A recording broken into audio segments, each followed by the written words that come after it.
Ang programang ito ay rated SPG. Striktong patnubay at gabay ng magulang ang kailangan. Maaaring may masiselang tema, lengguwahe, karahasan, sexual, horror o droga na hindi angkop.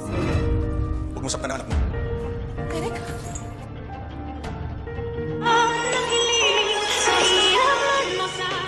Narito na nga ang ating pakaabangan ngayong Lunes. Sa abot kamay na pangarap, marami nga ang nagulat dito sa nangyari dahil sa ginawa ni Giselle na kinaladkad niya itong si Justin palabas ng Apex Hospital.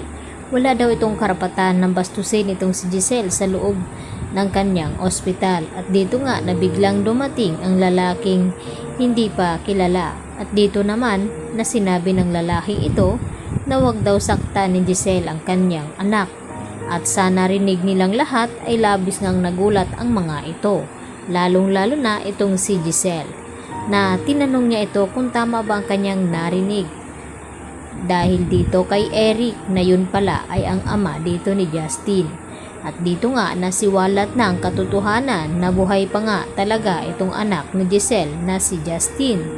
At dito rin na tumawag itong si Kinito dito nga kay RJ at sinabi na kinakailangan daw niyang makausap itong si Giselle tungkol sa kanyang anak.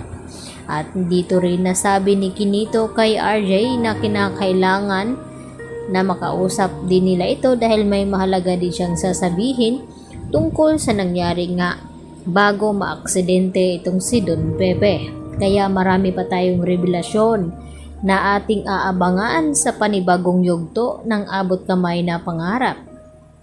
Samantala napaiyak naman itong si Lynette nang magsuklay nga ito na nalalagas nga itong kanyang buhok at naalala ni Lynette ang kanyang nakaraan noon na nagkaroon nga siya ng cancer kaya nakalbo siya at dito naman na ginamot ni Annalyn Santos itong si Lynette at ngayon tila bumabalik na naman ang kaba sa kanya at umiyak siya dito kay Carlos Benitez at tinanong niya ito kung ano daw ang nangyayari sa kanya at sabi naman ni Carlos ito ay simbolo ng pagiging stress dito ni Lynette at nagiging traumatic kaya kinakailangan daw niyang magpatingin talaga dito nga kay Evangelista dahil siya ang makakatulong dito kay Lynette nang sa ganon ay hindi lalala ang kanyang kalagayan.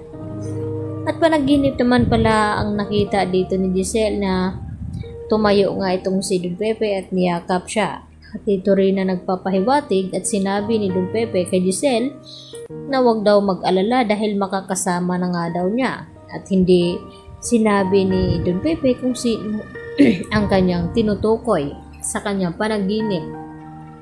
At dito nga na nag-iiyak itong si Annalyn at Giselle sa loob ng kwarto dito ni Don Pepe dahil umaasa sila na sana raw ay magising na nga itong si Don Pepe dahil magpapasko pa silang lahat at magkakasama. At dito naman na dumating itong mga kaibigan ni Annalyn at lalong na itong si Michael at kinamusta itong si Annalyn kung natutulog na ba daw ito. At ang sagot naman ni Annalyn sa kanila na okay lang daw siya at kinakailangan daw niyang bantayan itong kanyang lolo Pepe. At nagtanong itong si Yula kung nasaan ba itong si Zoe na hindi nga nila mahagilap. At ang sagot naman dito ni Doc Antonio Luke na kahapon pa daw hindi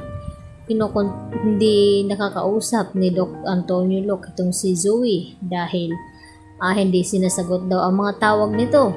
Kaya nagtataka na ang mga ito kung nasaan ba at sabi naman ni Annalyn na sana raw ay intindihin na lang muna daw nila itong si Zoe dahil sa nangyayari nga ngayon kay Lolo Pepe at nakiusap itong si Annalyn na kapag pumasok na sa Apex itong si Zoe ay sana wag na daw nila itong paringgan na kung ano-ano at humahanga naman itong si Doc Remeneses dito sa kabaitan dito ni Annalyn na kahit inaaway siya ni Zoe ay mabait pa rin ang kanyang pakikitungo.